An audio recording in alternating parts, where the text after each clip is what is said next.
እሱን እንትን ይመታውና እዚህ ቤት ሁለተኛ እንዳትገባ ከዚህ ቤት መቀየር አለብን ይለናል። ልጁ ያውቃል ኦሬዲ ታውቃል፣ ጎረቤቱ ያውቃል ልጁን ማለት ነው። የሱ ፋይል እንዳላቀኔ ስለሱ ምንም አይነት እንትን እንዳይደርሰኝ ከዚህ መቀየር አለብን አለ። የ6 ወር የቤት ኪራይ ከፍለናል፣ እንዴት ነው የምንቀይረው? እሺ ብሎ አይመልስልንም አልኩት። በፍጹም እዚህ ቤት አንሰራም፣ ገበያም የለም፣ እዚህ መቀጠል አንችልም ይለኛል። እሺ ችግር የለውም ብዬ ወደ አስፋልት ሌላ ቦታ ለመከራየት ስንፈልግ የቤት ኪራይ ግን እንደማይመለስልኝ ሙሉ ነገረኝ። ሰውየው ግማሽ በግማሽ እንደሚቆርጥ ነገረኝ። እሺ ግማሽ በግማሽ ሊቆርጥ ነው እንዴት ይሻላል ሲል ይቁረጥ አለ። ገንዘቡ የኔ ነው ምን አገባው እሱ ገባ። ይቁረጥ ችግር የለውም አለ። እሺ ያልኩኝና ገንዘቡን ቆርጦ ሌላ ቦታ የ3 ወር ደግሞ ድጋሚ ወደ 16000 ብር ምናምን ተከራየው። እንደዛ ተከራይቼ እዛ ጀምሬ ከጎኑ መጠጥ ቤት አለው ቦታው ማለት ነው የከፈትነበት። ከዛ በኋላ ምን ያረጋኛል? ያመቱ ገብርኤል ነበረ። ያመቱ ገብርኤል ሄደን ጠዋት ሄደን ሻማ አብርቼ ጧፍ አብርተን ከሱ ጋራ ምናምን በቃ ምን ልበል። ከዛ ሰላም አለኝ ብዬ ወደ ጸጉር ቤቴ ወደ ስራ ገባው። እሱ የለም ቀን ሙሉ። ማታ መጣና ጠርሙስ ምናምን ይዞ መጣ። ሲጠጣ አይቼው ማላቅ ልጅ ምን ሲል አይቼው ማላቅ ጠርሙሱን ይዞ ሲጠጣ መሸ። ከዛ ከመሬት ተነስቶ ጠርሙሱን ይዞ ጅው ምን ተፈጠረ? ምንም። ከዛ አናትሽን ካልገደልኳት ሞቼ ይገኛለሁ ብሎ ቁጭ አለ። እንደገና እናቱ ተጠርታ ቤቱ ያለው መስታወት እንዳለ ሰባብሮት ጸጉሬ ቁጥርጥር ተሰርቼ እግዚአብሔርን የፊት ለፊቱ ጸጉሬ ሙሉ ነው የነቀለው። ንጮት ማለት ነው በእጁ። ፖሊስ ጎረምሳ ደርሶ ማለት ነው ጎረምሳ ደርሶ ተይዞ ልጁ አብሾ አለበት። ጋንጃው ምናምን የሚባል ነገር ይስባል። በጣም ነው የሚጠቀመው። እሱን እያኘከ ይመጣና በቃ እኔ አላቅም፣ እኔ የቤት እንደዚህ አይነት ወጣ ያልኩም ልጅ አይደለም ምንም አላቅም ስለዚህ አይነት ነገር። እየመጣ በቃ ልደብድብሽ አፈርድሜ። እኔ ለቤተሰብ አልተናገርኩም። ማጋ ልሂድ የት ልጠጋ? ጓደኛዬ ብቻ ነች የምታውቀው። አይሱዚ በ10000 ብር ተከራይተን እሱን ወደ እስር ቤት አስገብተ ነው በ10000 ብር አይሱዚ ተከራይተን ነብስ አውጪኝ። ከዛ በሌሊት ጭናን የወጣ ነው ወደ አዲስ አበባ ማለት ነው። እና ሰው ማመን በፍጹም አያስፈልግም። በተለይ የሚያለቅስ ወንድ የሚገልክ ወንድ እንደሆነ እርግጠኛ ሆናችሁ ነው ማመን ያለባችሁ። ሲቀጥል በፌስቡክ የሚመጣ በኢሞ የሚመጣ ወንድ በአጠቃላይ አስረግጬ ስነግራችሁ ፍቅር አያውቁ። ገንዘብክንና ሊገሉክ። እናቱ 100,000 ብር ተበድራኝ እስቲል እስካሁን ድረስ ማለት ነው እሷ እንኳን ሲል ልጅ እያላት አልመለሰችልኝም። እና በጣም ማስከፊ ነው። ተማሩ። በፍጹም ፌስቡክ ምናምን ነገር አትሂዱበት ልላችሁ ነው። አመሰግናለሁ አሌክስ፣ በጣም ነው የምወድክ ማከብርክ ወንድሜ። እሺ እናመሰግናለን። እሺ በጣም ጥሩ ኤክስፒሪየንስ ነው ነገርሽ። ተባረክሽ።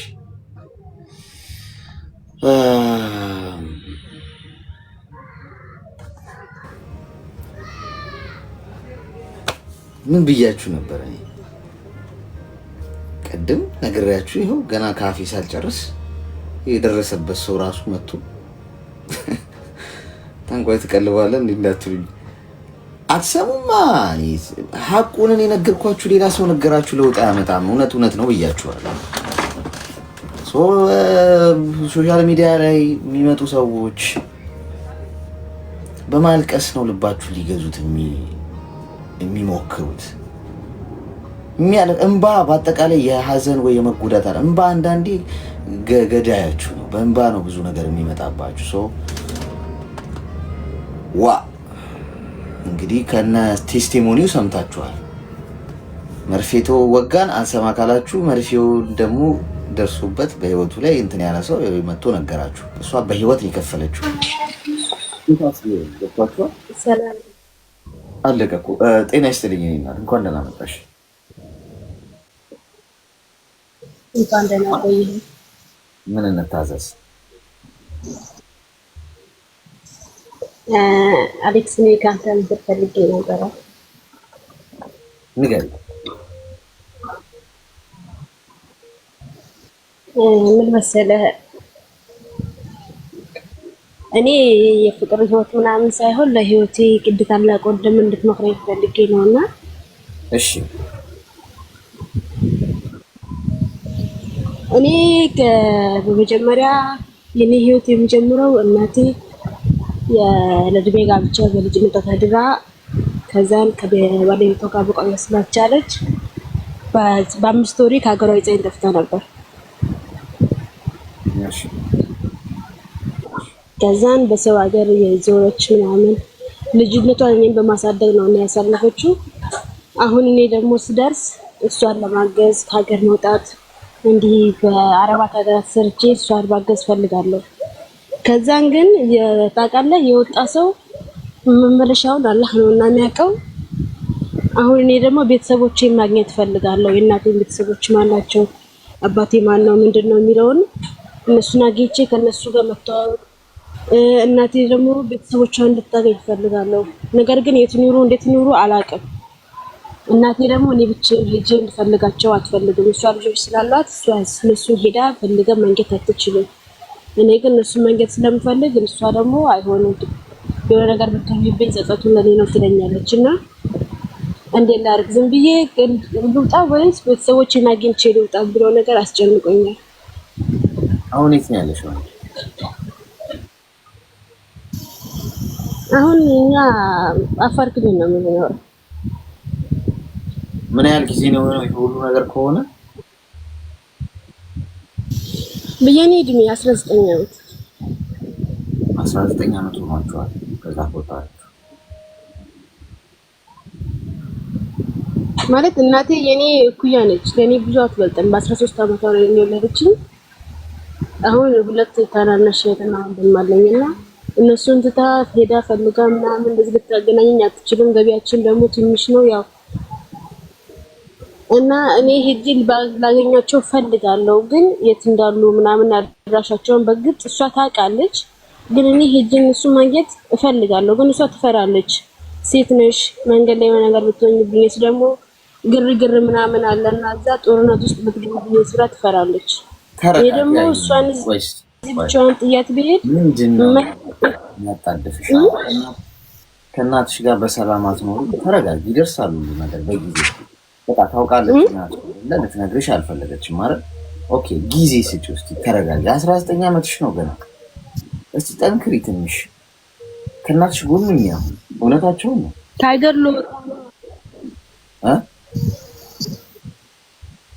ከሀገር ልወጣ ነው። ወደ አረባት ሀገራት ስራ ፍለጋ ልሰደድ ነውና ባልመለስስ እናቴ እዚህ ብቻዋን ብትሆንስ፣ ቤተሰቦቿ የት እንዳለች ሳያውቁ የሆነ ነገር ብትሆንብኝስ ብዬ እፈራለሁ።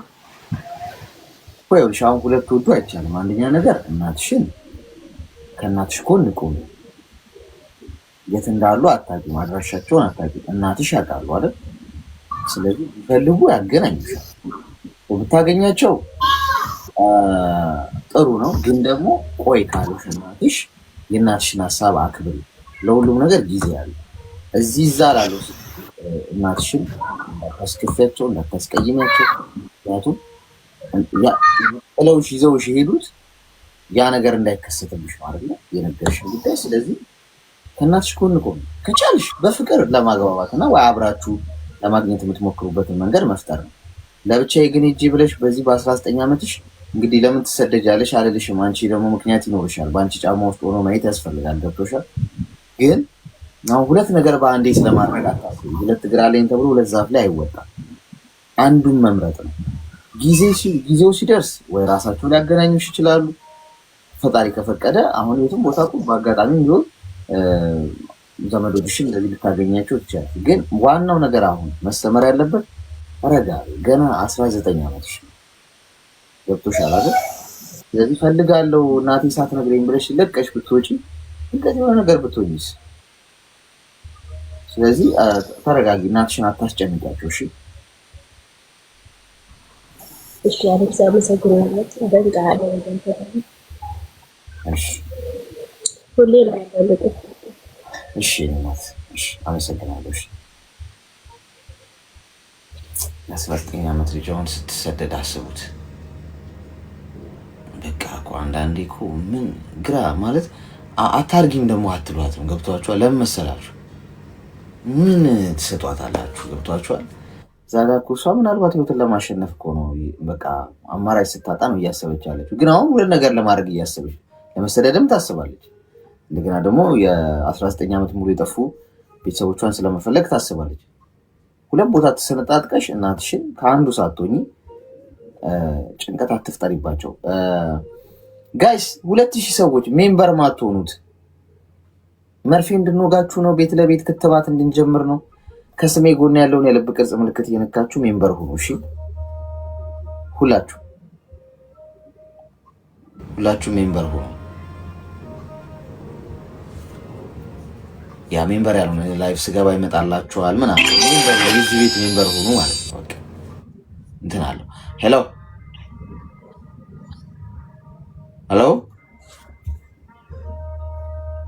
እሺ ሚዩት። ታዲያ ለምን ላክሽኝ? እናት ሪኩዌስት አሁን ላትገቢ ላታወሪ። ሄሎ ጤና ይስጥልኝ። እንዴት ነህ አሌክስ? ጤና ይስጥልኝ። እንዴት ነሽ? እንኳን ደህና መጣሽ። እንኳን ደህና ቆየኝ። ምክር ፈልጌ ነው፣ ግን ትንሽ የኔ ኬዝ ለየት ይላል ብዬ አስባለሁ። ንገሪኝ። ኢትዮጵያ ነው የምኖረው። 2 ልጆች አሉኝ። አሁን ዲቮርስ ማድረግ ሂደት ላይ ነው ያለሁት እና በምን ተወዛገብኩኝ መሰለህ? የመንግስት ሰራተኛ ነኝ፣ ግን ደሞዜ በቂ አይደለም። ከባለቤቴ ጋር ደግሞ ያው እንዳልኩ የመለያየት ሁኔታ ላይ ስለሆነ ያለ ነው።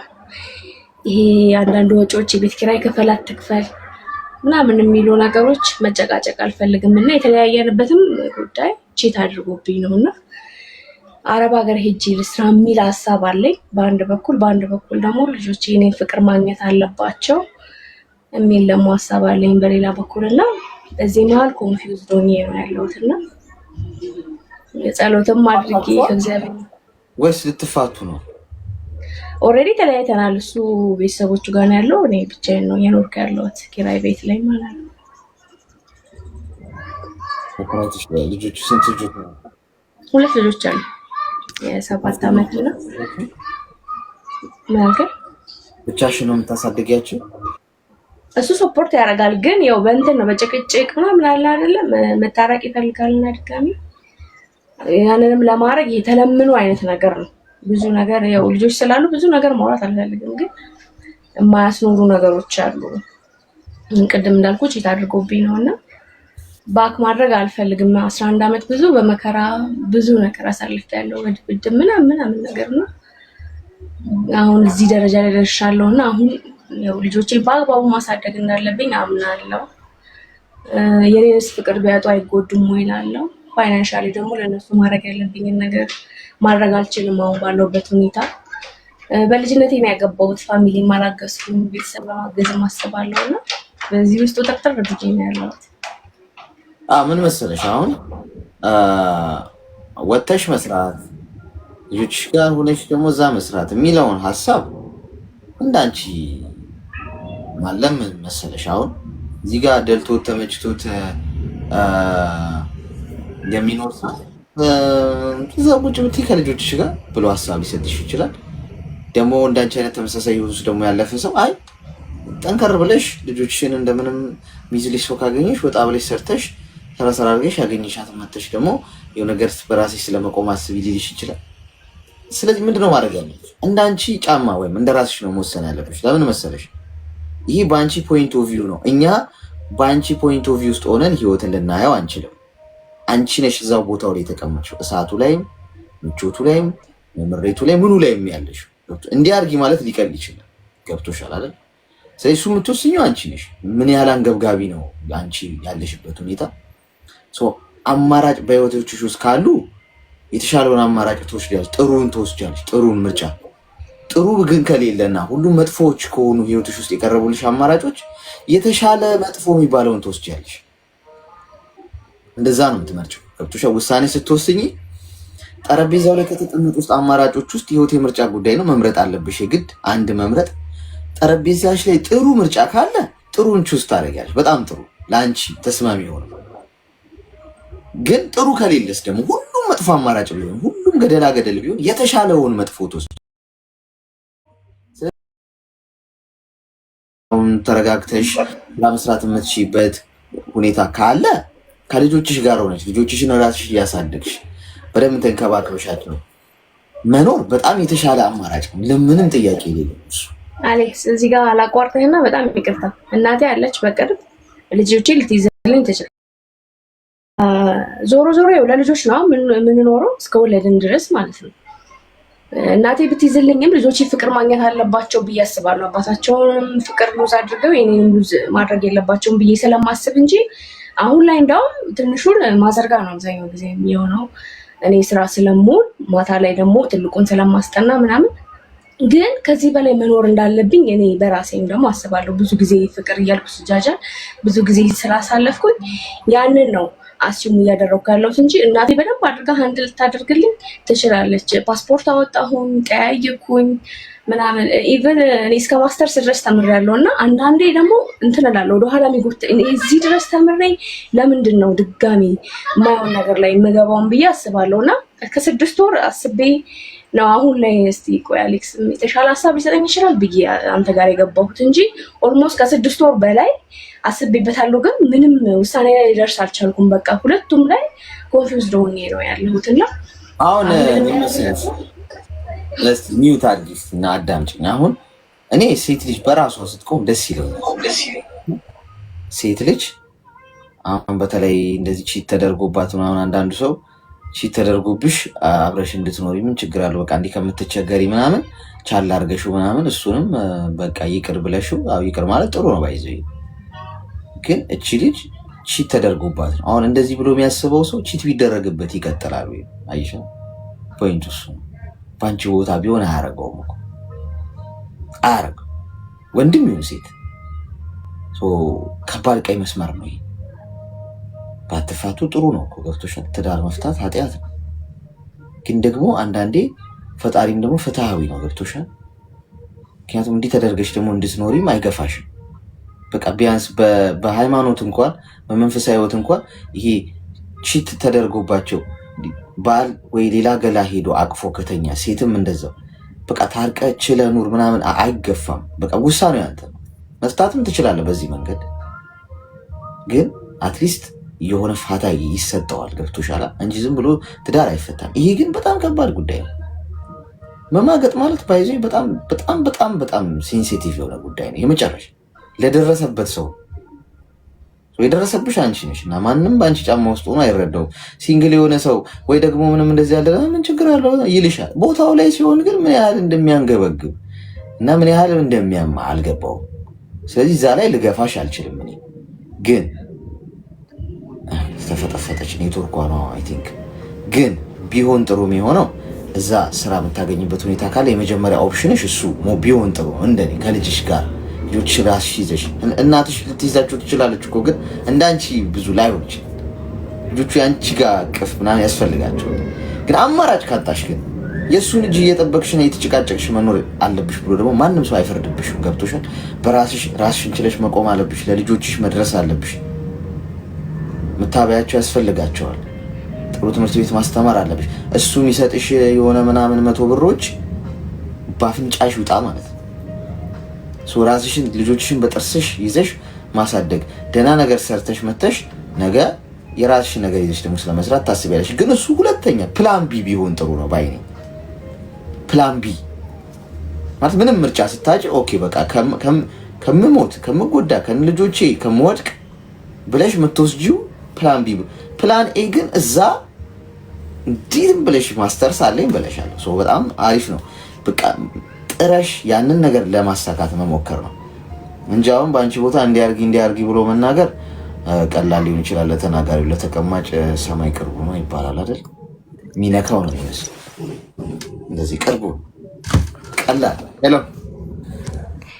ሰላም ነው አሌክስ? ሰላም። እሺ ብዛ እንኳን ደህና መጣሽ። እንኳን ደህና ጠብቃችኝ። ምን እንታዘዝ? ቤቱ ለሴት ብቻ ነው ወይ? እኛስ ማን ይስማን? በእናታችሁ ፎሎ አድርጉኝ፣ ገብቼ በቪዲዮ ልግባ። ፎሎ አስደርጉኝ ለማለት ካልሆነ የምትገባው አስገባሃለሁ። ቆይ እሷ ስትወጣ ግን አሁን ገብተህ የምትነግረን ነገር ሳይኖር ፎሎ አድርጉኝ ብቻ ብትል ግን ታስቀይመኛለህ። ምክንያቱም ደጋግመህ ስለጻፍክ ነው ያየሁት። እንኳን ደህና መጣሽ። እንኳን ደህና ጠበቃችን። ምን እንታዘዝ? አሌክስ የሆነ ምክር ፈልጌ ነው። እሺ ንገሪ።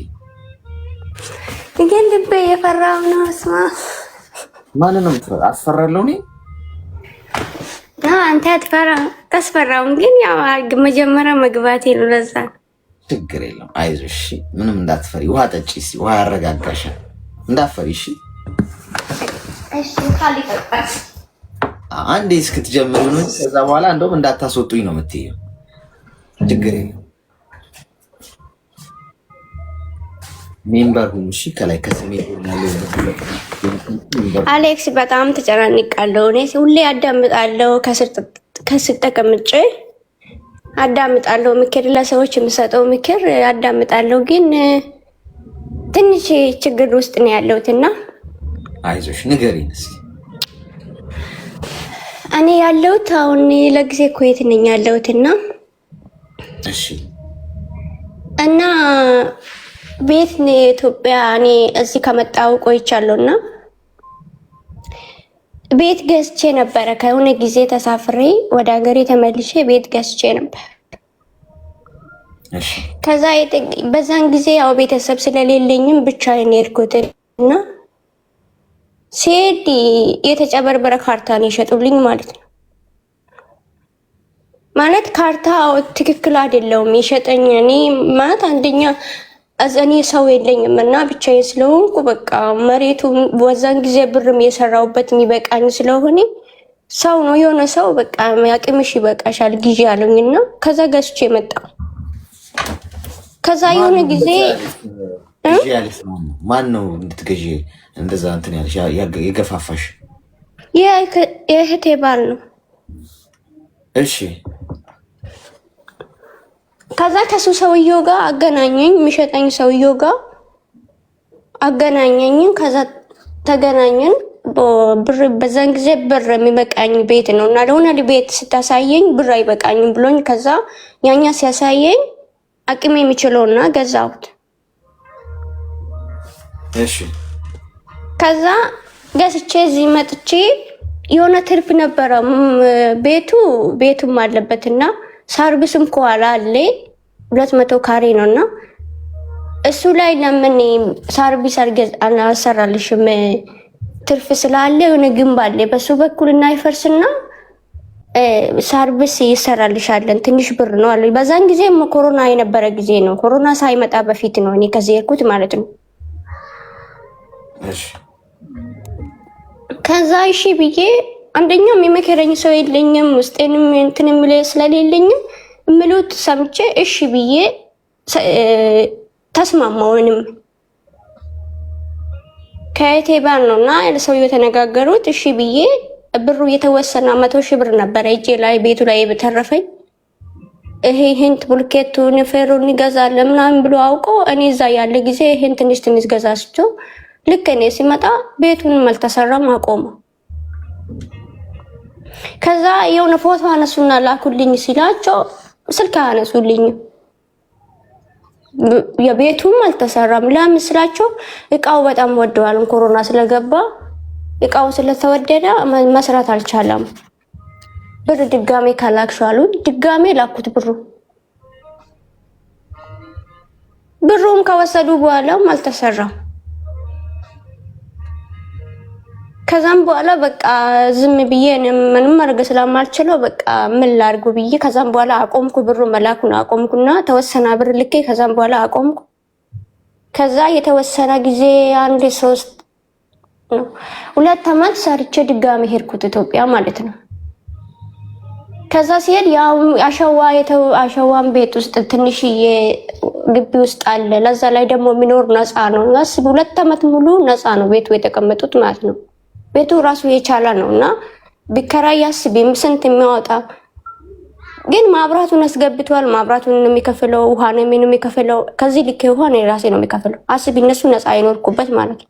ሰውየው የራሱ ቤተሰብ አምጥቶ የእህቱ ልጅ አምጥቶ እሱ እዛ ውስጥ ያኖራል። ከዛ እዚህ ሲሄድ ካርታ ወስጄ ዲጂታል ካረጋችሁት አይቻልም። መጀመሪያ ግብር ከፍል ነበር አሌክስ፣ ይቅርታ ግብር የከፈልኩ ያልን ዝም ብሎ ክብሩ ይከፈል ነበር። ከዛም በኋላ የሆነ ጊዜ ግብር ከፍሉልኝ ብዬ የሆነ ሰው ግብር የሚከፍልልኝ ልጅ ሰጣሁት ብሩን። ከዛ አይቻልም ዲጂታል ካደረግሽ አይቻልም ማለት ለምን ስላችሁ አሁን መንግስት ዲጂታል አድርጉ ብሏል። ስለዚህ አሁን እንደዚህ አይከፈልም ተቀይሯል። ዲጂታል ካርክሽ በኋላ ነው እንጂ እሺ ብሎ እንደዚህ አይከፈልም ማለት። ከዛ ዝም ሄድኩት እዚህ ሲሄድ 2 አመት በኋላ ማለት ነው ሲሄድ ከዛ ሄድኩት እዛ መዘጋጃ ካርታውን እጄ ሲሄድ ይሄ እኮ ያንቺ መሬት አይደለም፣ ይሄ ያንቺ ቤትና ሰላም ያንቺ ቤትና ይሄኛ ካርታ ላይ ያለበት አንድ አይነት አይደለም፣ እንትኑ ቁጥሩ አንድ አይነት አይደለም። ያንቺ ሌላ 100 ካሬ ነው፣ ያኛ ደግሞ ያንቺ አይደለም። ማን ነው እንደዚህ ይሸጣልሽ አለኝ ሰውዬው ማለት ነው። እዛ እንትን ውስጥ ምሰራ ማዘጋጃዎች ምሰራ ማለት ነው። እንደዚህ ካርታ እንትን የሚሉት ይሄ ነው ብዬ ነገርኳቸው። ይሄ ማሌባ አጨበርባሪ እንደ አንቺን ኬት ከዚህ ሰውዬው ጋር እንዴት ተገናኘሽ? ማን ያገናኘሽ? ይሄ እዚህም ራሱ ሰዎቹን በልቶ አጨበርብሮ እየሄደ ነው። እንዴት ከሱ ጋር ተገናኘሽ ምናምን አሉኝ። ከዛም በኋላ በቃ አሌክስ እዛው ምን ያዞረኝ ወደኩት። በጣም ታመምኩ ራሱ እዛውኝ ማለት ነውና ከዛ ተመልሼ ደግሞ ወደ ቤት ስመለስ ደውልለት ለሰውዬው ደውይልኝ አለኝ። እዛ ጥሩን አባብለሽ ደውይልና እንዴት መጥቶ እዚህ እንዴት አድርጎ እንደዚህ ይሸጠልሽ እኛ ራሳችን እንጠይቃለን፣ ግን አንቺ የተናደፍ ይትነት ተሳይ አለኝ። ከተረጋጋው በኋላ ውሃን ጠጥቼ ምናምን ከዛ የት ነው ያለሽ አለኝ። ከዛ ላይ ቤት ነው ያለው አልኩት አውቄ። እሺ በቃ መጣው የት ነው ያለሽ አለኝ። መጣው አልኩት። ከዛ ቶሎ ብዬ ከዛ ቦታ ቶሎ ብዬ በታስክ በሱ ያለበት የጠራኝ ቦታ ሄድኩት። ሲሄድ እንደዚህ ነው ቤቱ እንዴት አድርገን የሸጥክልኝ ትቀይርልኝ ትችላለሽ ስለው አዎን ልጅ አለ እዛ ይቀይርሻል ምናምን አለ። ከዛ ልክ ሰዎቹ ነው ይዘሱ ነው ያሉኝ ቦታ እጄ ሄድኩት። እኔ እሱ አልጠረጠረም። ከዛ እየሲሄዱ ልክ እነሱ ሲያየው ወዳው ሮጦ ሄደ። ከዛ በቃ ከዛም በኋላ እኔም እዛም እሱ ካልቀየረልሽ አይቻልም ደግሞ መሆኑ አንቺ ራስሽ ብትቀይሪ ከሆነ ብዙ ብር ነው የሚያስከፍልሽ አሉኝ። ከዛም በኋላ እስከ ምንም ቢያውን ደውዬ እንዴት ነው ታስተካክልኛለህ ወይ ስለው አዎ አስተካክልሻለሁ። እንደው ለምን አሸጥም አለኝ። እኔ የሚሸጠው ሰው አለ ከዚህ ጋር እንትን ከምትይ ሽጪ አለኝ። እርሱ ራሱ ማለት ነው የሸጠልኝ ሰውዬው እንደዚህ ያደረገኝ ሰውዬው ማለት ነው። ከዛ እንደዛ ሲለኝ እሺ ያልኩትንም እውነት መስዬ ማለት ነው። አሁን ድጋሜ ተጃጃልኩት። ከዛ እሺ ብዬ ልክ አንዱ ምን ዳሬ ተቀድመ ጀምራ ወረቀቱ ይጀሹ ነው ካርታውን ይጀሹ ነው ያለኝ። ይጀርኩት ነኝ የጠራኝ ጣፉ ነው የጠራኝና ይጀርኩት። ከዛ ይጀርኩ ራሱ አይደለም የመጣ መጀመሪያ የሆነ ጎደኛ ይልኮልኝ። ልክ ጎደኛው መጀመሪያ ሰላም አለኝ፣ እጁን ጨበጠልኝ ማለት ነው። እጁ ሲጨበጠው ወረቀቱ ሰጠው ለሱ እኔ።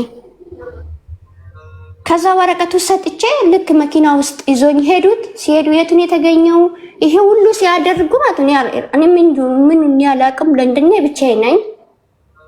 ከዛ ምንድነው ይሄ 6 ኪሎ ወሰደ። እዛም ፍርማ የሚፈራረበት ቦታ ማለት ነው። ከዛ ያንቺ እዚህ ቁጭ በይ ያሉኝ ሁለቱን እኔ አስቀምጦኝ ሁለቱን ሄዱት ወረቀቱን ይዞ ማለት ነው። ሲመጡ ፈርምልኝ እዚህ አለኝ። ፈረምኩበት ወረቀቱ ማለት ነው። ፈረምኩበት። ከዛ ፈርሜ የሰጣሁት ከባድ ነው ብቻ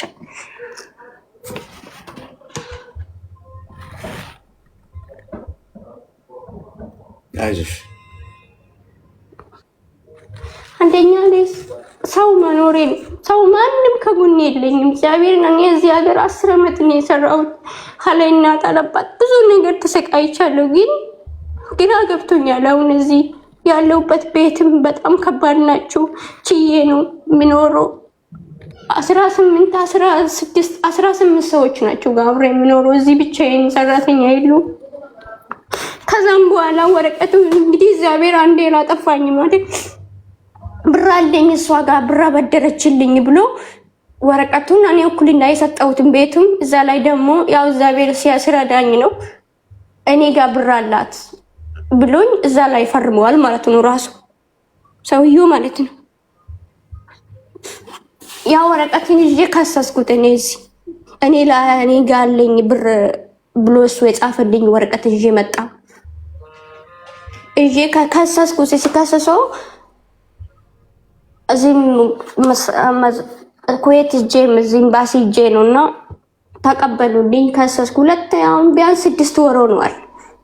ብርትን ስንት ዓመት የለፋውበት ብሩ በጣም ብዙ ነው አሌክስ። እኔ ምንም ነገር አሁን የለኝም በቃ። ከዛ ጠበቃውን ገዝቼ እዚህ ኤምባሲ ጠበቃ ሰጡኝ። ገዝቼ ከሰስኩ። ሲከሰሱ ሰውዬው በአጋጣሚ የባንክ ዘርፎ ታስሯል። የሌላ የመንግስት ባንክ ዘርፎ ማለት ነው። እዛ አሁን ሴትዮዋ አንደኛ ሰው እንደሌለኝ ማቃደት ያው ማንም አይጠይቃትም። እኔ አንዴ ሲፈልግ ስልኩን ታነሳልኛለች፣ ስትፈልጓት ታነሳልኝም። እሷም ራሱ የገዛው ጠበቃ በጣም ብዙ ብር ነው፣ 300,000 ብር ነው። አሁን ንብረቱን አገደኝ፣ ልምነቱን አገደችልኝና ላከችልኝ። እሱም ራሱ ቅራለኝ ማገዱም ራሱ እኔ እንጃ። አንደኛ ብዙ መነበብ ማልችል